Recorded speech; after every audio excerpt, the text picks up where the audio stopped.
प्रत्येक नेतृत्व देवाकडूनच असते असे नाही. खरे नेतृत्व ओळखायचे असते. हा आपला विषय आहे आणि आपण 3 मुद्दे यामध्ये शिकलो होतो.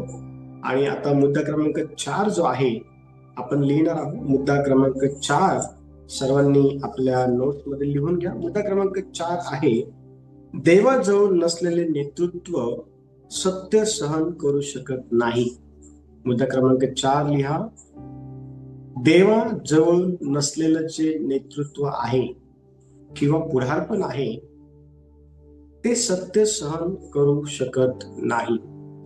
आणि आपण पाहतो की आज जर खऱ्या अर्थाने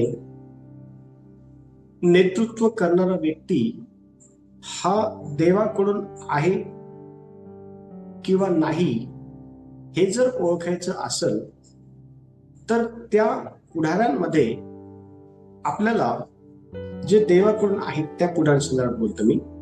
त्या पुढाऱ्यांना जर तुम्ही सत्य गोष्टी जर सांगितल्या तर ते त्या ठिकाणी त्या सत्य गोष्टी स्वीकारत असतात.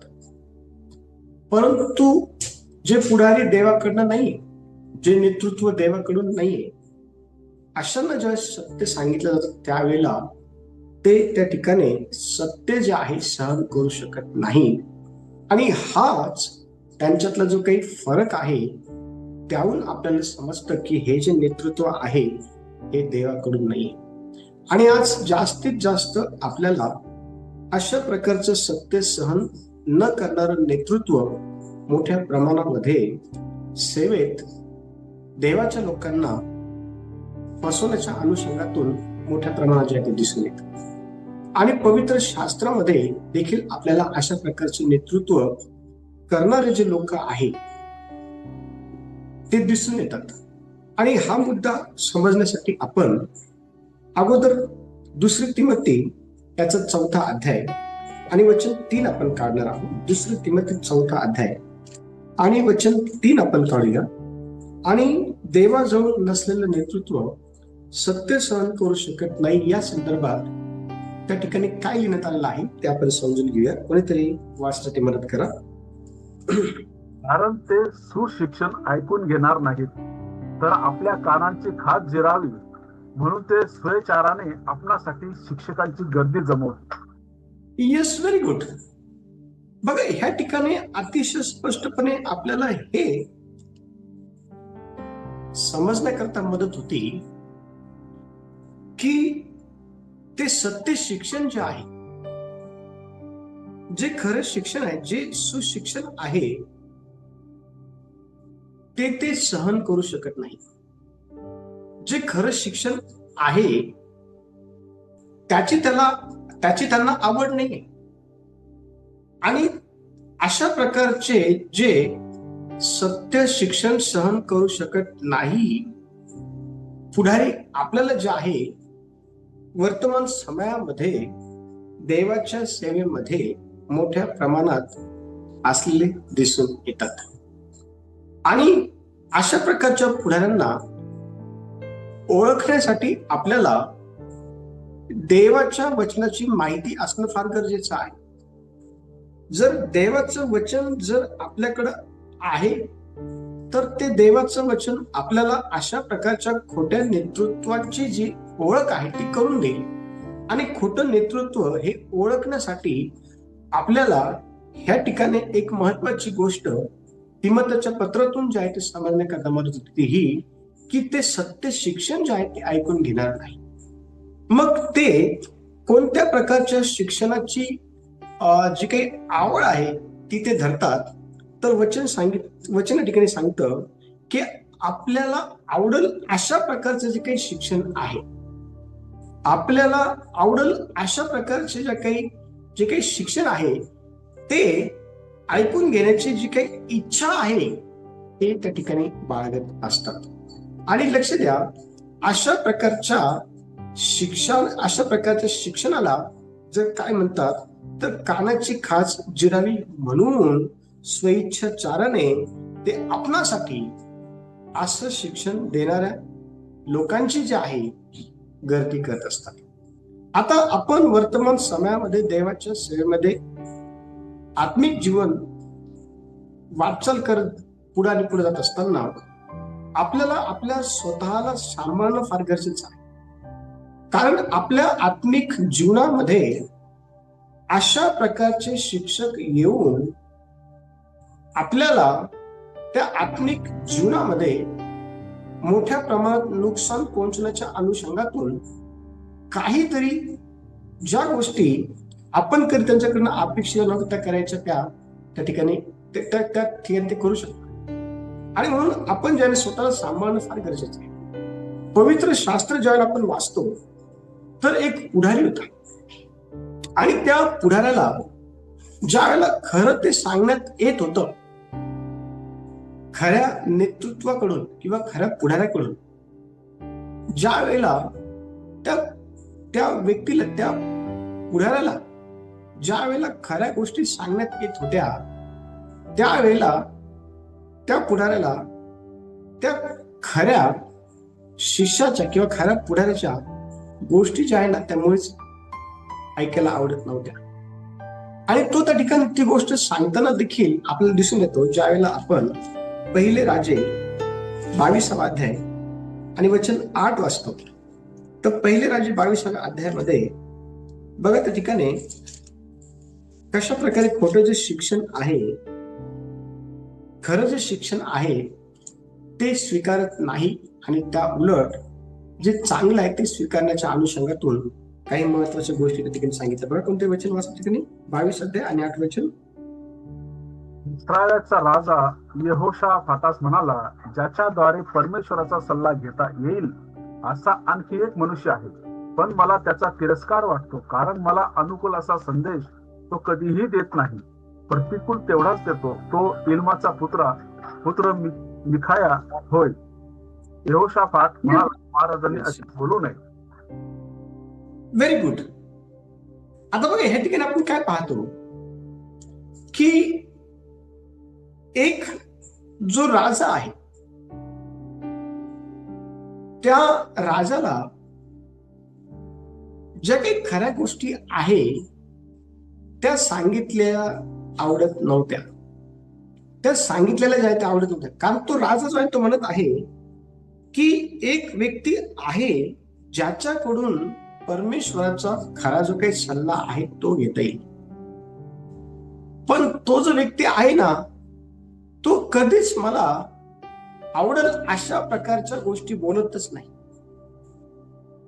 तो नेहमी मला न आवडणारच काय करतो माहिती का गोष्टी बोलतो.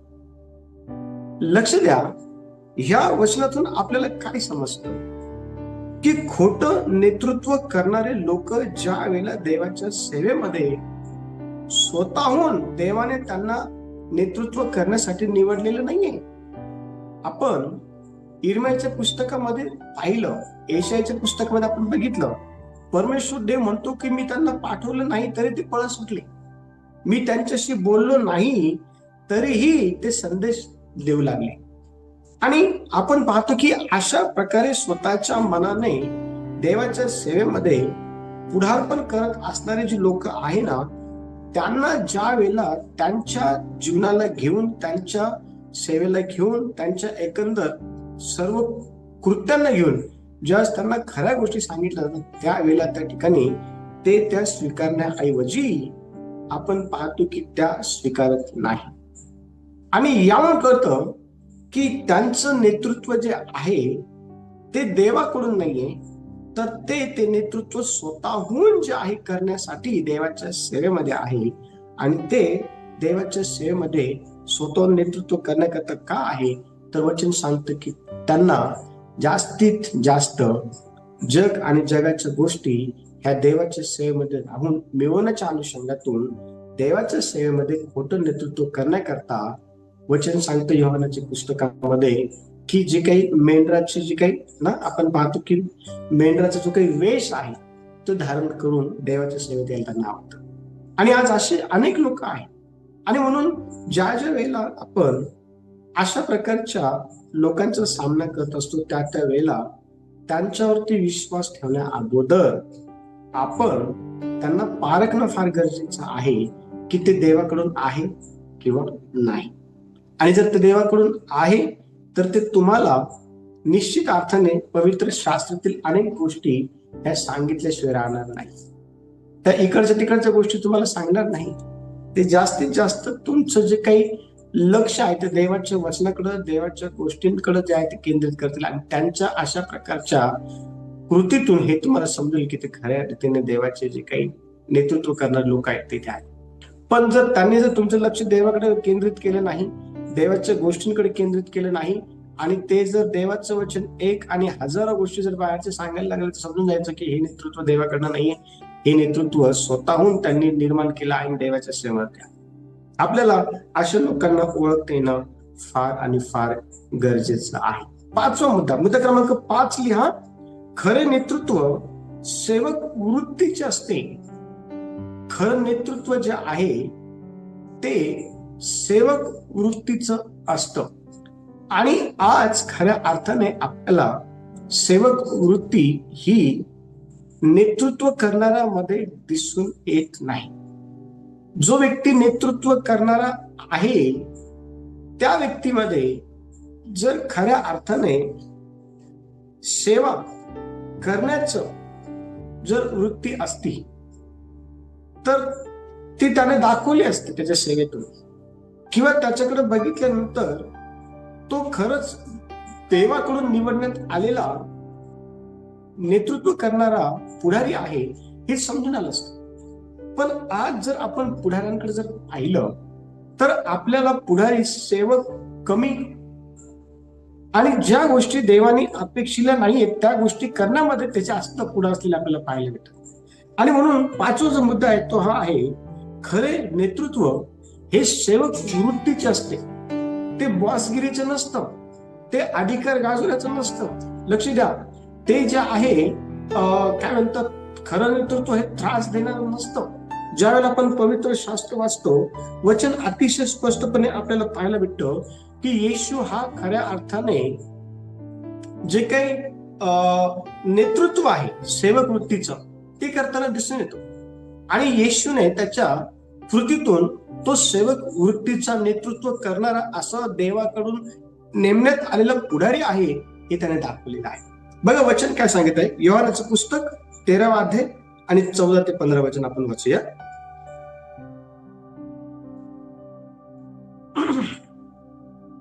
म्हणून मी प्रभू व गुरु असूनही जर तुमचे पाय धुतले तर तुम्हीही एकमेकांचे पाय धुतले पाहिजे. कारण जसे मी तुम्हाला केले तसे तुम्हीही करावे म्हणून मी तुम्हाला कित्ता घालून दिला आहे. Very good. बघा किती स्पष्टपणे सेवक वृत्ती काय आहे या विषयीचं एक जे उदाहरण आहे ते येशूच्या जीवनातून आपल्याला दिसून येतं. आणि येशू ह्या ठिकाणी शिष्यांना म्हणत आहे की तुम्ही मला गुरु व प्रभू म्हणून संबोधतात, हे ठीक संबोधतात, कारण मी तसंच आहे म्हणजे काय की मी तुमचे पाय जे आहे ते धुतले. येशू ठिकाणी शिष्यांना म्हणाला की मी आता जे काही करताय ना तुम्हाला ते समजणार नाही, पण एक वेळ येईल की त्यावेळी तुम्हाला समजेल खऱ्या अर्थाने प्रभूचं पाय धुण्याचं कारण काय होतं. एक सेवक हा नम्र असतो.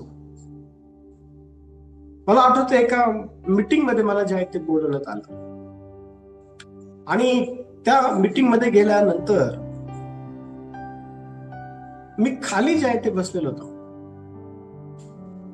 मला वाटतं माझ्याबरोबर सुभाष पण होते त्यावेळेला. पिंपरीमध्ये एक मीटिंग होती आणि त्या ठिकाणी ते ठेवण्यात आले. आणि ज्यावेळेस त्या ठिकाणी मीटिंग मध्ये बोलवलं त्यावेळेला आम्ही खाली बसलो. मीटिंग मध्ये सर्वसाधारण व्यक्ती म्हणून आम्ही त्या ठिकाणी खाली बसलो. सांगायचं तात्पर्य काय आहे की आपण सेवक आहोत हे आपल्या कृतीतून दिसणं फार गरजेचं आहे.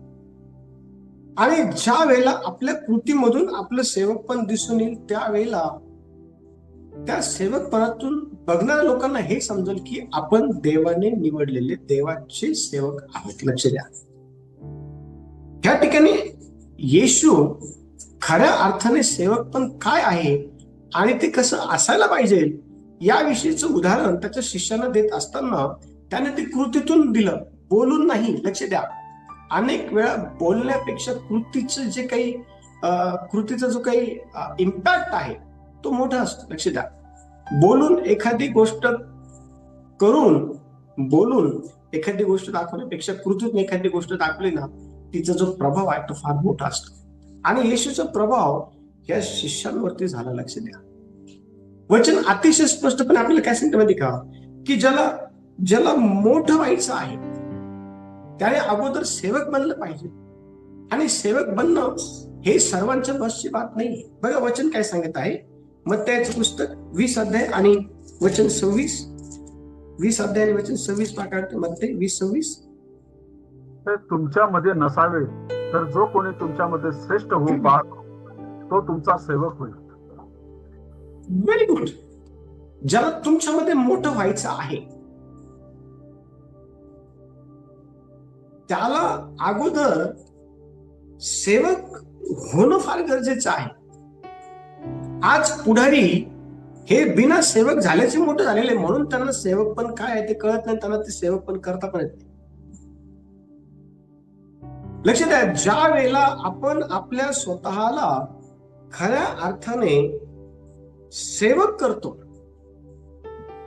आणि मग मोठं होतो ना, तर आपल्याला खऱ्या अर्थाने सेवकाची जी काही जाणीव आहे ती आपल्याला असते. लक्ष द्या, जर आपण रस्त्याने चाललो आहे आणि ठोकर लागून जर आपण पडलो आणि आपल्याला जो काही मार लागलाय, तो जो काही घाव झालेला आहे, त्याच्या जे काही वेदना आहे त्या जर आपल्याला जर होऊन गेलेल्या आहे आणि आपल्या समोर जर एखादा व्यक्ती आपल्यासारखं ठोकर लागून जर पडलेला आहे, तर त्याला काय वेदना होत आहे याची जाणीव ही आपल्याला आहे का? कारण आपल्या जीवनामध्ये त्या प्रसंगाला आपण सामोरे गेलो होतो आणि म्हणून त्या व्यक्तीला आपण मदत करू शकतो. त्याच्या जखमांना आपण जे आहे ते मलमपट्टी करू शकतो, त्याला उचलू शकतो, त्याला त्यावेळेला लागेल ती मदत आपण करू शकतो. का? कारण त्या वेदना आपण बघितल्या आपल्या जीवनामध्ये. तसंच सेवक पण आहे. सेवक पण खऱ्या अर्थाने काय आहे, तर देवाचं वचन अतिशय स्पष्टपणे आपल्याला हे सांगतं की ज्याला मोठं व्हायचं आहे ना, त्याने अगोदर सेवक बना. सेवक पण खऱ्या अर्थाने काय माहिती का, सेवक पण हे बोलण्यातून नाही तर कृतीतून दिसलं पाहिजे. आणि जेव्हा तुम्ही कृतीमधून सेवक पण दाखवता लोकांना, त्यावेळेला निश्चित अर्थाने तुम्ही हे देव मोठं होत जातात. आणि जेव्हा तुम्ही मोठं होता अनुभव असतो आणि त्या अनुभवातून तुम्ही देवाची सेवा ज्यावेळेस करू लागतात लोकांच्या मध्ये राहून, त्यावेळेला तुमच्याकडनं कुठल्याही प्रकारे देवाच्या राज्याकरता अडखळाचं कार्य. आणि म्हणून आपण मोठं होण्याची घाई करण्या अगोदर लहान होण्याची घाई करणं फार गरजेचं आहे. आज जगामध्ये तुम्ही जर बघितलं, देवाच्या सेवेमध्ये जास्तीत जास्त पुढारपण जे आहे ना, हे पण हे डायरेक्ट मोठेपणातून आलेले, म्हणून तर देवाची सेवा वाढत नाही, म्हणून तर लोकांपर्यंत देवाचं वचन जात नाही. म्हणून तर आपण पाहतो की आताचे पुढारीचे मधले फार कमी पुढारी असे दिसतील तुम्हाला हातावरती मोजले एवढे, की जे लोकांसाठी रडून रडून प्रार्थना करतात, लोकांसाठी उपवास करतात, लोकांकरता कित्ता आहे, लोकांकरता उदाहरण आहे, लोकांना वेळ देतात, लोकांची काय फार कमी पुढारी तुम्हाला दिसून येते. लक्ष द्या, वचन सांगते की प्रभू येशू हा डोंगरावरून खाली येत असताना त्याने मेंढपाळ नसलेल्या मोठ्या लोक समुदायाला बघितला आणि वचन सांगतं त्याला तसं कळलं आणि त्याने त्यांना शिकवायला सुरुवात केली. 3 दिवस तो त्यांना शिकवत राहिला. 3 दिवस येशू त्यांना शिकवत राहील. 3 दिवस. लक्ष द्या, एक पुढारी कळवळ्याने भरलेला असतो. एका पुढाऱ्याच्या अंतःकरणामध्ये लोकांना घेऊन नेहमी ओझं असतं. एका पुढाऱ्याच्या डोळ्यामध्ये लोकांच्या परेशानाने घेऊन अश्रू असतात. एक पुढारी नेहमी जे आहे ना, सेवा करण्यासाठी आहे. लक्ष द्या, मला रात्री 3 वाजता 2 वाजता फोन येतात प्रार्थनेसाठी. रात्री 2 वाजता 3 वाजता तो फोन उचलताना मुळीच कंटाळा येत नाही, ती झोपमोड झाल्यानंतर मुळीच वाईट वाटत नाही. हो, लक्ष द्या, आणि त्यांनी तर नेहमी मला रात्रीच फोन करतात. त्यांना दिवसा फोन करायला वेळच नाही मिळत, काय माहिती, आणि रात्रीच त्यांची तब्येत खराब होते. पास्टर, आम्ही हैदराबाद सारख्या सिटीमध्ये राहतो, मोठमोठे लीडर्स आहे, पास्टर्स आहे, पण एकही पास्टर हा आमचा फोन रात्रीचा उचलत नाही. आम्हाला तो अनुभव आहे. लक्ष द्या, सांगायचं तात्पर्य काय आहे, त्यांनी एकदा रात्री 2 वाजता फोन केला म्हटले पास्टर उद्या माझ्या बहिणीचे सासू जे आहे त्यांचा निकाल आहे मनमाडमध्ये आणि ते निवडून आल्या पाहिजे म्हणून प्रार्थना करा. म्हटलं ताई डोळे बंद करा, प्रार्थना करू आपण, देव सर्व काही करेल. रात्री 2 वाजता त्यांच्यासाठी प्रार्थना केली. लक्ष द्या, सकाळी त्यांचा मला फोन आला, ते म्हटले की पास्टर सासूबाई निवडून आलाय. सांगायचं तात्पर्य काय आहे? मला तुम्हाला काय सांगायचं, काय शिकवायचं? एक सेवक हा वेळी सुवेळी तयार असला पाहिजे. एक सेवक हा वेळी सुवेळी जे आहे ना तयार असला पाहिजे. आणि तो तयार नुसतं शरीर नाही तर तो कृतीतून तयार असला पाहिजे. आज जगामध्ये अनेक पुढारी आहेत, अनेक पुढारी आहेत. प्रत्येक पुढारी हा देवाकडूनच आहे किंवा नाही याची शहानिशा केल्याशिवाय त्या व्यक्तीचं वचन ऐकणं देखील जे आहे चुकीचं. आणि म्हणून देवाचं वचनाचं आपल्याला पारख असणं फार गरजेचं आहे. पुढचा मुद्दा क्रमांक 6 लिहा. देवाकडून नसलेलं नेतृत्व स्वतःचा फायदा शोधत असतं. मुद्दा क्रमांक 6 लिहा. जे नेतृत्व देवाकडून नाहीये ते नेतृत्व स्वतःचा फायदा जो आहे केवळ ते शोधत असतं देवाच्या सेवेमध्ये.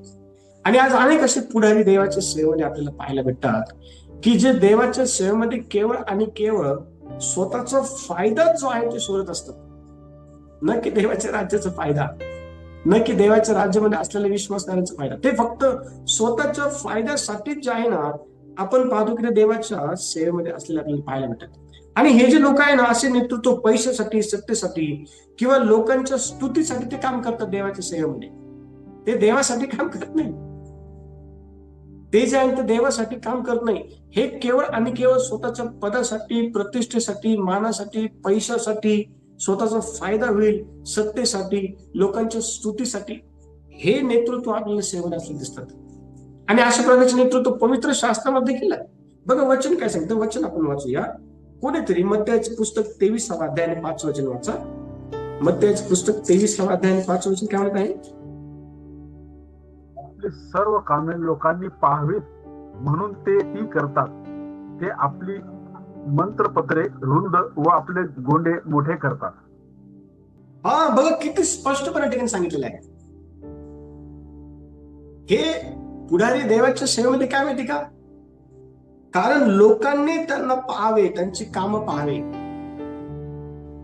किंवा ते जे आहे ना आपली जी मंत्रपते आहे ना ती मोठमोठी करण्याकरता किंवा गोंडे मोठी करण्याकरता, म्हणजे मान सन्मान मिळवण्याकरता, त्यांना देवाच्या सेवेबद्दल, त्यांना देवाच्या राज्य वाढीबद्दल त्यांना काय घेणं देत नाही. त्यांना काय घेणं देत नाही. त्यांना फक्त स्वतःचा फायदा झाला पाहिजे, स्वतःच्या परिवाराचा फायदा झाला पाहिजे, एवढंच, बाकी दुसरं काही. अशा प्रकारचं नेतृत्व हे पवित्र शास्त्रामध्ये देखील आहे.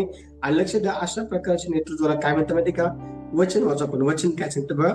फिलिप्पियर्स पत्र 3रा अध्याय आणि 19 वचन काय म्हणतं बघा. फिलिप्पियर्स पत्र 3रा अध्याय आणि वचन 19. नाश हा त्यांचा शेवट, पोट हे त्यांचे दैवत आणि निर्लज्जपणा हे त्यांचे भूषण आहे. त्यांचे चित्त ऐहिक गोष्टीत असते. हे जे पुढारी आहेत ना हे खोटे आहेत, हे देवाकडून नाहीये. हे जर ओळखायचं असेल तर त्यांच्यामध्ये ह्या गोष्टी पाहायला भेटतात.